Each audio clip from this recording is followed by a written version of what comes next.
Айболот Айдосов учился на китаеведа по годовой программе для активных граждан и будущих лидеров в Джанчжанском университете, что входит в топ-5 лучших вузов Поднебесной. Находится в городе Ханчжоу, а в Китае 35 тысяч университетов. Для наших студентов предоставляет все условия, хорошую стипендию, общежитие выделяет отдельную комнату, условия учебы самые хорошие, предоставлены все условия, вся инфраструктура. И наши студенты, в свою очередь, не подводят вот эти ожидания китайских профессоров и учатся очень успешно. Поднебесная сейчас красуется на втором месте в рейтинге экономического роста. Посему, считает молодой политолог, из сотрудничества с большим соседом Кыргызстан должен извлечь максимальную выгоду. Если сравнить с природными явлениями, сегодня Китай – это ураган.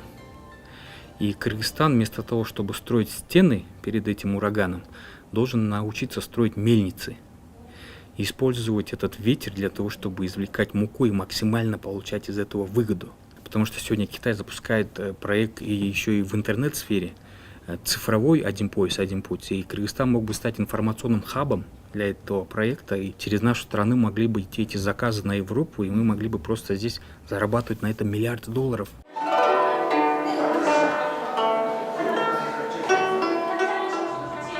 В Китае сейчас учатся сотни, если не тысячи студентов. Точных цифр нет. А вот в Бишкекском гуманитарном университете на кыргызско-китайском факультете обучаются 700 студентов. Около 40 из них получают специальность философ со знанием ханьского языка.